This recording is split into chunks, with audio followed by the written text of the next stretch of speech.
भारत को आकर के भारत के मुद्दे पे दखल अंदाजी। बिल्कुल, और बहुत बड़ी बात है आस्था, उन्होंने 93,000 सैनिकों को बंदी बना लिया था, वो भी पाकिस्तान के, और हमने कल क्या किया, सीज फायर कर दी। अमेरिका के जो राष्ट्रपति हैं वो एक चौधरी की तरह नहीं, एक व्यापारी की तरह काम करते हैं। ये हमारी सरकार की भी नाकामी रही है, क्योंकि हम पाकिस्तान से इस समय एज पे थे और हम पाकिस्तान को अच्छा सबक सिखा सकते थे। ये मुद्दा कभी भी कोई तीसरा नहीं सुलझा सकता, कभी भी नहीं सुलझा सकता। इसे सिर्फ भारत ही सुलझा सकता है, वो भी एक बारी के लिए, अगर हमारे पास इंदिरा गांधी जैसा कोई प्राइम मिनिस्टर दोबारा आता है तो। कुल मिला के ये हमारी डिप्लोमेसी फेलियर है। अगर इस 6 दिन के कॉन्फ्लिक्ट में देखें तो किसी भी देश ने खुल के हमारा साथ नहीं दिया। पाकिस्तान के साथ तुर्की आया खुल के, पाकिस्तान के साथ चीन आया खुल के, पाकिस्तान के साथ बहुत सारे मुस्लिम देश आए। हमारा कुल मिला के एक देश था हमारे साथ, वो भी इजराइल था। उसके अलावा हमारे साथ कोई किसी ने हमारा स्टैंड नहीं लिया। मौका दे रहे हैं कि आप आइए, हम पर बोलिए। और उसके बाद भी कल क्या हुआ, दोबारा वो उन्होंने तोड़ दिया ना सीज फायर। नमस्कार, आप देख रहे हैं लीडिंग भारत टीवी और मैं हूं आपके साथ आस्था तिवारी। भारत पाकिस्तान के बीच तनातनी के माहौल में बीते दिन जिस तरीके से ट्रंप की तरफ से ये बताया गया, जी हाँ, डोनाल्ड ट्रंप की तरफ से ट्वीट किया गया कि मैं दोनों देशों से कहूँगा कि वो शांत हो जाएं और दोनों के देशों के बीच में सीज फायर हो गया है, इस तरीके का ट्वीट आया। हालांकि उसके बाद हमारे यहाँ पर प्रेस कॉन्फ्रेंस होती है विदेश मंत्रालय की तरफ से और उसमें भी ये बात कही जाती है, लेकिन 5 घंटे भी बीत नहीं पाए थे और उसके बाद सीधे तौर पर पाकिस्तान की तरफ से भारत पर हमले होने शुरू हो गए, लगातार फायरिंग शुरू हो गई। हालांकि अभी माहौल में जो है शांति है और उसको लेकर के बैठकें भी जो है लगातार चल रही हैं, लेकिन इस बीच में एक और डोनाल्ड ट्रंप का बयान है, वो लगातार सबके सामने है, जिसको लेकर के चर्चा है। सबसे पहले मैं उस बयान को पढ़ूंगी और उसके बाद न्यूज़ रूम में चर्चा करूंगी। दरअसल डोनाल्ड ट्रंप ने कहा है कि मैं भारत पाक दोनों देशों के साथ व्यापार को काफ़ी हद तक बढ़ाने जा रहा हूं। इसके अलावा मैं आप दोनों के साथ मिलकर यह देखने के लिए काम करूंगा कि 1000 साल के बाद कश्मीर के संबंध में कोई समाधान निकाला जा सकता है।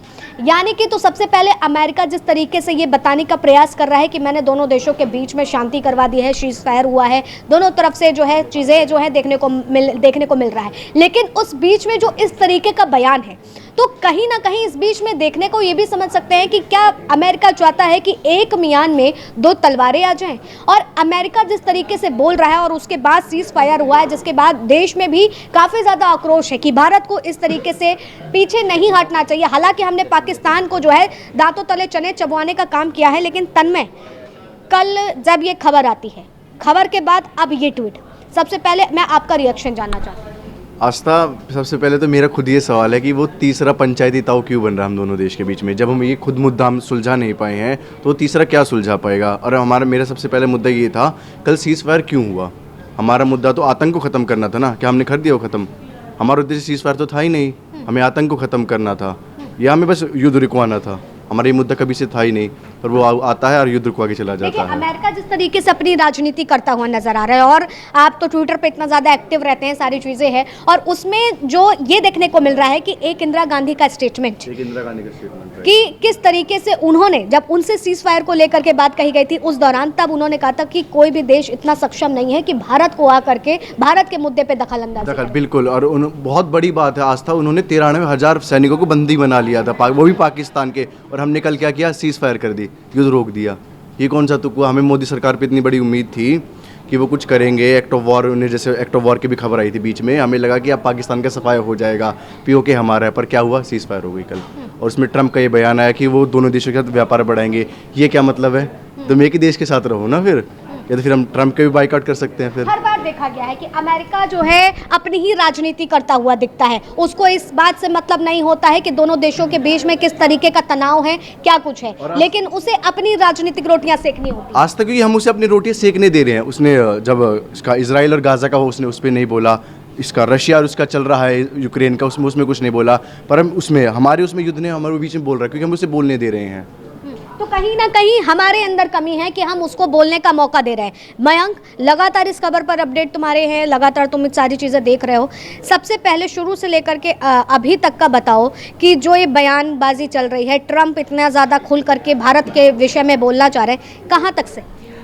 सबसे पहले आज तो मैं आपको बताना चाहूँगा कि ट्रंप एडमिनिस्ट्रेशन आने के बाद अमेरिका ने अपनी चौधराहट खो दी। अब अमेरिका के जो राष्ट्रपति हैं वो एक चौधरी की तरह नहीं, एक व्यापारी की तरह काम करते हैं।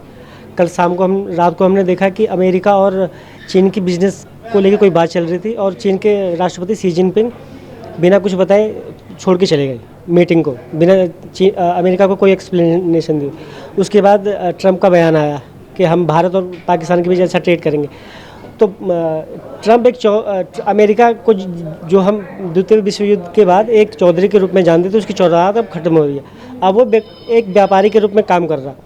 और अगर ट्रंप एक व्यापारी हैं तो उस हिसाब से फ़ायदा नुकसान सोचते हैं। उनका काम है तो फ़ायदा नुकसान सोचना। अच्छा देखिए, मैं एक तस्वीर ट्रंप के साथ में वायरल हुई थी और जो प्रेसिडेंट आए थे, किस कंट्री के आए थे मुझे वो याद नहीं आ रहा है, वो दोनों साथ में थे और कुछ बात अटकता है, कुछ चीज़ें नहीं होती तो वो बिना डिनर किए जो है चले जाते हैं। उसके बाद ये आया कि एक वो छोटा सा देश अमेरिका को आंख दिखाने के काबिल है। कुल मिला के ये हमारी सरकार की भी नाकामी रही है, क्योंकि हम पाकिस्तान से इस समय एज पे थे और हम पाकिस्तान को अच्छा सबक सिखा सकते थे। और हमारे सीज़ फायर बोलने के बाद रात को गोलीबारी हुई। उसके बाद रात को 12 बजे पाकिस्तान के प्रधानमंत्री शहबाज शरीफ ने एक प्रेस कॉन्फ्रेंस की, उसमें कि हमने भारतीय विक्ट्री और उसके मंसूबे हमने काम नहीं दी। तो हम हमारे इस जो जितने भी 4-5 दिन हमारे कॉन्फ्लिक्ट चला पाकिस्तान से, हमारा जो भी कॉन्फ्लिक्ट चला पाकिस्तान से, हम पाकिस्तान को कुछ भी संदेश नहीं दे पाए, हम उसको वाकई कुछ भी नहीं समझा पाए। और सबसे पहली बात, अदमरे साहब को हमने जिंदा छोड़ा है। नहीं, अधमरा भी नहीं है वो। हमारा जो युद्ध करने का मकसद था, युद्ध भी नहीं, इसे तो मैं वॉर भी नहीं डिक्लेयर करूँगा, क्योंकि ये एक कोल्ड वॉर बोलते हैं इसको। इससे ज़्यादा तो ये वॉर भी नहीं है, क्योंकि हमारा क्या था स्ट्राइक करने का मतलब कि पहलगाम में 29 सिविलियंस मारे गए थे।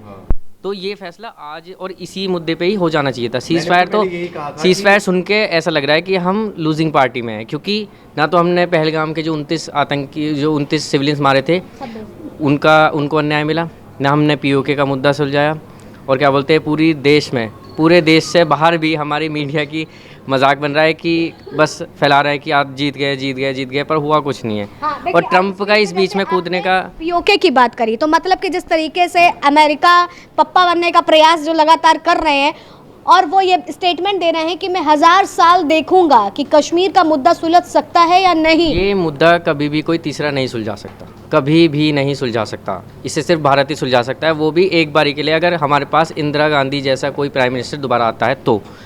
ट्रंप ने कहा कि क्या बोलते हैं हम भारत से भी व्यापार करेंगे और पाकिस्तान से। इसका क्या मतलब है? हमने पाकिस्तान से व्यापार क्यों रोका? ताकि वो टेररिज्म को फंड ना दे। तो मतलब अगर अमेरिका उससे व्यापार करेगा तो अल्टीमेटली जा तो फिर फंड वहीं रहा है। तो मतलब फिर वो दूसरी तरफ ये कहना हम बंद कर दें कि अमेरिका जो है भारत का बहुत अच्छा दोस्त है।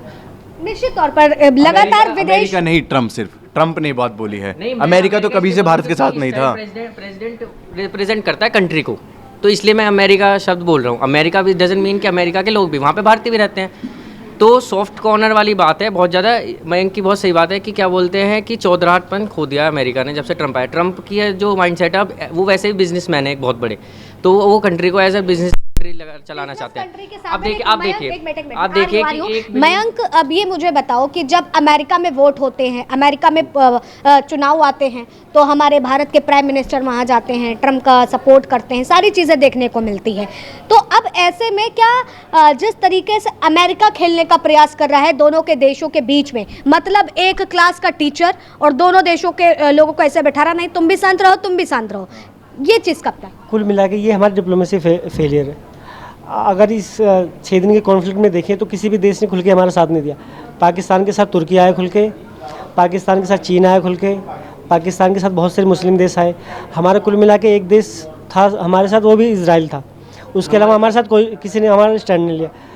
बांग्लादेश जैसा छोटा सा देश जिसकी 1 घंटे की औकात नहीं है हमारे साथ में, वो भी हमें धमकी दे रहा है। वो भी ये कह रहा है कि हम इंडिया के 7 सिस्टर्स का जो हमारी चिकन स्नैक है उसको काट सकते हैं। तो एक तरह से हमारी कुल मिला के डिप्लोमेसी फेलियर है। एक सरकार होने के नाते आपको कड़ा संदेश देना चाहिए था, आप नहीं दे पाए। आप दुनिया के सामने पूरी दुनिया में खबर छपी है कि मामला शांत हुआ है और इसके अलावा हमारे पहलगाम के लोगों को जो है न्याय नहीं मिला। तो इस कॉन्फ्लिक्ट का हमें कोई फ़ायदा तो हुआ नहीं, ऊपर से हमें नुकसान ही हुआ है। हमारी इमेज जो है एशियन जो रीजनल सुपर पावर थी वो हमने खोई है। कुल मिला के ये सरकार को चाहिए था कि कम से कम कुछ ना करे तो कम से कम पाकिस्तान के मुंह से ये स्टेटमेंट दिलवाया कि भारत हम पे अत्याचार कर रहा है, हम न्यूक्लियर मार देंगे। अगर ये पाकिस्तान की तरफ से स्टेटमेंट आ जाता तो वो हमारी एक तरह से जीत होती। लेकिन हमारी एक जो सरकार है वो ये संदेश आम अपनी जनता को और पाकिस्तान को देने में फेल हुई है कि हम एक वाकई रीजनल सुपर पावर हैं। और हम कैसे अपने आप को ये सक्षम करें कि हम चौथी अर्थव्यवस्था 2025 के में बनने वाले हैं, तीसरी पे हम आने लेकिन वाले हैं। तीसरे पांचवी पर हैं, चौथी पर पहुंचेंगे, तीसरी दूसरी का। तो सबसे बड़ी बात तो यहाँ पर तन्मय यही है ना कि जहां हम एक तरफ अपने आप को इस तरीके से रिप्रेजेंट कर रहे हैं, लेकिन उस बीच में भी हम अमेरिका को दखल देने का मौका दे रहे हैं कि आप आइए, हम पर बोलिए। और उसके बाद भी कल क्या हुआ, दोबारा वो उन्होंने तोड़ दिया ना सीज फायर, उनके रोकने के बाद भी ट्रम्प कुछ भी नहीं कर पाए हैं। तुम तो कभी सीधी हो नहीं सकती। एग्जैक्टली आस्था, जैसे महक ने बिल्कुल सही बोला है इस बात का कि हम सिर्फ एक मजाक का किस्सा बन के रह गए इस वॉर में, हमारा कुछ भी नहीं हुआ। हमारा मेन मकसद था 26 उसका आतंकी का, मतलब जो उन्होंने हमला करा था उसका बदला लेना, पर वो बदला ले ही नहीं पाए। हमें क्या पता कितने आतंकी मरे कितने नहीं। बात शायद इस सवाल को देखने वाले भी सोचेंगे कि ये सवाल क्यों किया जा रहा है, लेकिन ये सवाल जो है बहुत ज़रूरी है। जिस तरीके से अभी मयंक ने भी बताया कि पाकिस्तान के साथ खुल करके देश आए, लेकिन भारत ने तो इतने विदेश दौरे किए, उसके बाद भी भारत के साथ एक भी देश ऐसा क्यों नहीं जिसने स्टैंड लेकर के बोला हो कि भारत तुम युद्ध करो, मैं तुम्हारे साथ। भारत खुद ही कंफर्म नहीं, उसे युद्ध करना है, उसे सीज फायर करनी है, या तो वो पूरी तरह से युद्ध में जाता, इन स्टेट ऑफ वॉर जाता, वो बोलता कि we are in state of war, हम लड़ेंगे, हम पाकिस्तान को अब छोड़ेंगे नहीं, हमारे आतंक हुआ है हमारे देश में और हमें हमेशा से झेलते आ रहे हैं आतंक को, पर उसने कुछ करा ही नहीं। वो खुद कंफर्म नहीं, हमें वॉर करना है, हमें सीज फायर करनी है, हमें तीसरे की बात माननी है, नहीं हमें किसकी बात माननी है। हमें तो यही समझ नहीं आ रहा है कि हमारे दोस्त कौन है। आपने बिल्कुल सही कहा कि इतने विदेशी दौरे, इतना पेट्रोल का खर्चा, इतना डीजल का खर्चा, हम इतने लंबे लंबे काफिले लेके जाते हैं, फ़ायदा क्या हुआ? हम भिकमंगा बोलते हैं पाकिस्तान को, पता नहीं क्या क्या बोलते हैं, गिद्दड़ धमकी, ये वो सब कुछ करके आ जाता है। उसी के संगठन हमारे देश में घुस के हमारे 29 सिविलियन मार गए, उसी के साथ ही तुर्की ने ड्रोन दिए। हमने इतने हमारे स्पष्ट रूप से इजराइल और बिहाइंड द पिक्चर रशिया जो हमारे साथ था, बस अमेरिका से जितना हमें एक्सपेक्टेशन का उसका 0% भी नहीं। परसों उसने 1 बिलियन पाकिस्तान को IMF के थ्रू फंड दिया और आज सीज फायर करवा ली। मतलब क्या इसका मतलब उसने अपने हथियार भी बेच दिए, क्योंकि वॉर में पाकिस्तान को हथियार चाहिए, तो वो अमेरिका सबसे बड़ा एक्सपोर्टर है हथियारों का, तो उसने कर्जा भी दिया, अपना सामान भी बेचा और अब सीज फायर करवा ली। ये इस समझौते पे कि हमारे इंडिया से अच्छे संबंध है, सो कॉल्ड, मैं तो सो कॉल्ड ही कहूँगा अब, क्योंकि सीज फायर का कोई मतलब नहीं। सीज फायर होने से क्या फ़ायदा हुआ हमारा? हम तो हमेशा हारी हुई साइड में खड़े हुए, हमने ना तो उनका बदला लिया जो सिविलियन मारे गए थे, ना POK का मसला हल हुआ। इस बीच में हमारे 15 नागरिक और मारे गए, 3 जवान और शहीद हुए। बिल्कुल हम नुकसान में हैं, बिल्कुल। और क्या बोलते हैं, अब हमारी डिप्लोमेसी एक हद तक बहुत फेलियर है। हमारी भारतीय सेना सरहद पर तैयार है, वो पूरी तरीके से तैयार है और कह रही है कि कोई भी जो फैसला होगा हम लड़ने के लिए इतने सक्षम हैं। लेकिन फिर जो ये राजनीति तैयार हो रही है, दूसरे देश का भारत में दखल देना, तमाम तरीके से। हमारे विदेश मंत्री का एक ट्वीट आया था, उन्होंने कहा था कि अब भारत पुराना कंट्री नहीं है कि कोई बड़ा देश उस पर आदेश देगा और हम उसे मान लेंगे, ये नया भारत है, अपने फैसले खुद ले सकता है। तो इस ट्वीट को आप इम्प्लीमेंट भी कीजिए। आपने फिर सीज फायर क्यों रुकवा दिया? आपको बोलना था कि नहीं, जब तक हम या तो POK का मसला नहीं हल कर देंगे, जहाँ से आतंकी आते हैं, वो ट्रंकर्स जो होते हैं जिसके अंदर से वो आते हैं या एक्सपोर्ट होते हैं, जहाँ से भी वो आते हैं। अब बांग्लादेश जैसा देश भी जिसके हमने 2 टुकड़े करे, जिसके सैनिक 90,000 93,000 सैनिकों को हमने जो है क्या बोलते हैं खाना खिलाया इतने दिन, बांग्लादेश को आज़ाद करवाया, वो भी आंख दिखा रहा है। वो भी ये कह रहा है कि इधर से भारत अगर पाकिस्तान पे हमला करता है तो हम इधर से बंगाल को ले लेंगे। ये क्या मतलब है? ये तो फिर एक वाली बात होगी कि हम बस यहीं पे चारों खाने से घिरे हुए हैं। अंधों में काणे होते हैं, हम अंधे काणे भी नहीं रहे हैं। कहते हैं अंधों में काना सरताज होता है, पर हम वो भी नहीं रहे हैं। कोई भी कह सकता है। इससे अच्छा तो इसराइल है, उससे ज़्यादा वहाँ तो रिलीजनल वॉर है। हमारे यहाँ तो किससे टेररिज्म से वॉर है। वहाँ पे तो यहाँ पे तो एक पार्टी में खड़े होने चाहिए सबको, पर यहाँ वहाँ पे पाकिस्तान को इस तरीके से मतलब कि बता रहे थे, उस प्रेजेंट कर रहे थे कि अंधेर नगरी चौपट राजा, लेकिन जिस तरीके से अमेरिका उसके साथ खड़ा होता हुआ दिखाई दे रहा है। अमेरिका तो है ही एक तरह से, उसके पास अभी चौधरी का पद है, तो वो अपनी चौधरी थाली का बैगन। अमेरिका सबके साथ होगा, जहाँ भी वॉर होगी, जहाँ भी वॉर होगी, वो हमेशा चाहते हैं। उसकी डिप्लोमेसी ही इस पर रन करती है कि युद्ध बना रहे या युद्ध के जैसे माहौल बने रहे, क्योंकि उसकी फॉरेन इंडस्ट्री चलती है। उसका डॉलर का प्राइस भी इसलिए अप रहता है। जब यूक्रेन की 3 साल से वॉर हुई है, चल रही है। चलो ट्रंप की तो अब आया एडमिनिस्ट्रेशन, लेकिन वो क्यों नहीं रुकवाई गई? वो तो इतनी बड़ी नहीं थी, ऐसी बात नहीं, रुकवाई नहीं जा सकती। लेकिन अमेरिका हमेशा से ये चाहता है कि 206 कंट्री हैं, उनमें से कोई ना कोई आपस में कोल्ड वॉर या ऐसी वॉर चलती रहे, क्योंकि उसका वो बिल्कुल बिजनेस चलता रहे, क्योंकि उसका बिजनेस ही हथियारों पर टिका है। और हथियार बनाने वाले कभी भी पीस की बात करते हो अच्छा नहीं लगता है। देखिए, सीज फायर का उल्लंघन पाकिस्तान ने से 5 घंटे भी नहीं रुका गया, उसने लगातार इसको तोड़ने का प्रयास किया। उसके बाद भी क्या अभी भी भारत को खामोश रहने की ज़रूरत है? भारत को खामोश रहने की ज़रूरत है कि नहीं, ये तो हमारी सरकार फैसला करेगी। लेकिन जब से ये कॉन्फ्लिक्ट हुआ है, आपने ध्यान दिया होगा कि ना हमारे गृह मंत्री ने, ना प्रधानमंत्री ने, ना रक्षा मंत्री ने, इनमें से तीनों में से किसी ने आके ऐसे खुलेआम पाकिस्तान के विरोध के खिलाफ एक भी बयान नहीं दिया। तो हमें अपनी सरकार से सवाल करना चाहिए कि आपने अगर सेना को फ्री हैंड दे रखा है और उधर से पाकिस्तान का प्रधानमंत्री हर दिन डेली प्रेस ब्रीफिंग कर रहा है, पाकिस्तान भारत को धमकी दे रहा है, लेकिन हमारे जो शीर्ष नेतृत्व है, ना राष्ट्रपति, ना प्रधानमंत्री, ना रक्षा मंत्री, ये तीनों, इन तीनों में से किसी का बयान नहीं आया पाकिस्तान को लेकर करा। तो ये सवाल ये बनता है कि हमारी सरकार क्या कर रही थी। हाँ ठीक है, हमने सेना को फ्री हैंड दे दिया है, सेना अपने स्तर पे काम करेगी, लेकिन बड़ा फैसला लेने के लिए हमें अपनी सरकार से परमिशन चाहिए, क्योंकि हमारी सेना पाकिस्तान की सेना की तरह ऐसे काम नहीं करती कि अब सरकार अलग जा रही है, शहबाज शरीफ अलग जा रहे हैं, आसिम मुनीर अलग जा रहे हैं। तो हमें अपनी सरकार से सवाल करना चाहिए कि अपने जो जितने भी 3 मंत्री हैं, सबसे बड़े रक्षा मंत्री, गृह मंत्री और प्रधानमंत्री, कि आपको 22 अप्रैल के बाद आज तक आपने एक भी खुल के पाकिस्तान का विरोध नहीं किया। तो हमें अपनी सरकार से सवाल, यही हमारा सबसे बड़ा आज का मुद्दा है कि हमारी सरकार ने खुल के फैसला क्यों नहीं लिया। मैं आपसे भी जानना चाहूँगी, लगातार ये सारी चीज़ें जो हैं सीज़ फायर का उल्लंघन होता है, जैसे इन्होंने भी बताया कि अब सरकार इस पर खुल करके सरकार को बोलना चाहिए, वो जो सारी चीज़ें देखने को मिल रही हैं, लेकिन इन सब के बीच में ऐसा नहीं लगता है कि कहीं पे चूक होती हुई नज़र आ रही है भारत का इस तरीके से बैक होना? ये चूक तो है ही आस्था। जैसे अभी पीएम मोदी ने जब पहलगाम हमला हुआ तो उसके 2-3 दिन बाद वो बिहार रैली पे गए थे, उन्होंने बोला था कि हम आतंकवाद को मिट्टी में मिला देंगे। उन्होंने ये आतंकवाद मिट्टी में मिला, वो तो पीछे हट गए हैं।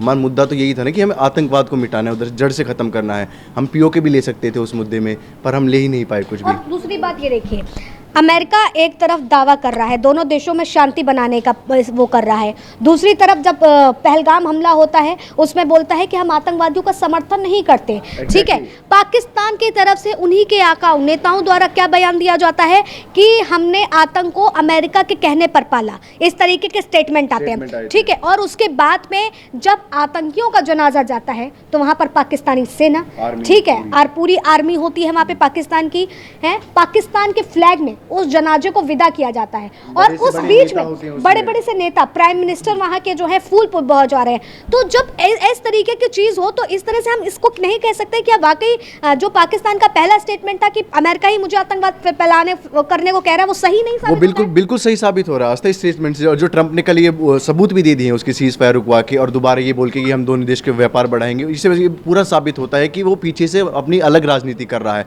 वो आतंकवाद को वो खुद बढ़ावा दे रहा है। और देखो सबसे बड़ी बात देखो इसमें यह भी है कि अगर अमेरिका में पाकिस्तान का सिटीजन जाता है तो आप उसकी एक अलग तरीके से चेकिंग करते हैं। मस्जिदों में आपने कैमरे लगवा करके रखे हैं, और आप जिस तरीके से पाकिस्तान का समर्थन करते हुए नजर आ रहे हैं, उसको शांत करा रहे हैं, सीज फायर रुकवा रहे हैं, तो फिर क्या है, आप किस दिशा में? ये बहुत शार्प डिप्लोमेसी है अमेरिका की, उसके लिए हेड्स ऑफ भी है उनके लिए, क्योंकि उन्होंने कुछ दिनों पहले जब पहलगाम में हमला हुआ था तो ये बोला था Muslims are not allowed in America, कि अब हम नहीं लेंगे। ठीक है, और एक तरफ कह रहे हैं कि वो व्यापार कर रहे हैं। अच्छा, आप समझिए कि एशिया की जो पॉलिटिक्स है उसको अमेरिका हमेशा अपना डोमिनेंस चाहता है हर जगह। बांग्लादेश में तख्ता पलट हुआ, क्यों?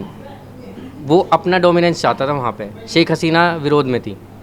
और अमेरिका कभी भी ये नहीं चाहेगा कि एशिया में शांति बनी रहे, क्योंकि वो रशिया को कम्पीट करना चाहता है और अपना अड्डे, अपने एयरबेस और किसी भी तरह से अपना डोमिनेंस किसी एक ऐसे देश पे चाहता है जहाँ से वो पूरी निगाह रख सके एशिया पे। ठीक है, तो देखिए ये जो सवाल है आज देश का हर एक हिंदुस्तानी जानना चाहता है, सिर्फ यहाँ पर बैठे पत्रकार नहीं, क्योंकि हमेशा होता है कि हम पत्रकार केवल उतना ही बोल सकते हैं, हम एक्स्ट्रा नहीं बोल सकते हैं। लेकिन हमने बीते दिन तमाम मीडिया चैनल्स में देखा कि किस तरीके से उन्होंने जिस तरीके से चीज़ें दिखाई हैं, भारत की किरकिरी कराने का प्रयास किया, और उस बीच में इस तरह की चर्चा होना ज़रूरी है कि क्या वाकई आज अमेरिका ये बताएगा कि दोनों देशों को क्या करना चाहिए। खास करके मैं भारत की बात करूँगी, अमेरिका बताएगा कि सीज फायर रुकेगा, अमेरिका डिसाइड करेगा कि वो व्यापार किस तरीके से करेगा, और अमेरिका बताएगा कि हजारों साल तक रुक करके हमें कश्मीर के मुद्दे को ठहरना चाहिए। ऐसे में सरकार से भी सवाल लगातार बने हुए हैं, क्योंकि आज हर कोई जिसको उम्मीद थी कि पीओके वापस आएगा, उस 26 हिंदुस्तानियों का जो लहू बहा है, आतंकियों की तरफ से बहाया गया, काराना हरकत की गई है पाकिस्तान की तरफ से, ना तो वो अभी तक आतंकी पकड़े गए हैं, ना उनको मारा गया है। केवल पिक्चर्स वायरल हुई हैं, तस्वीरें वायरल हुई हैं, लेकिन अभी भी वो मिले नहीं हैं। तो इस तरीके से अधमरे सांप को जिंदा छोड़ने का प्रयास जो किया जा रहा है अमेरिका की तरफ से, और अगर भारत इसमें सहमति पूरी तरीके से जताता है तो निश्चित तौर पर ये सवाल बरकरार रहेगा। आपके क्या कुछ सवाल हैं कमेंट सेक्शन में ज़रूर बताइएगा। फिलहाल तब तक के लिए बने रहे लीडिंग भारत टीवी पर। वीडियो जर्नलिस्ट अनीश के साथ आस्था तिवारी।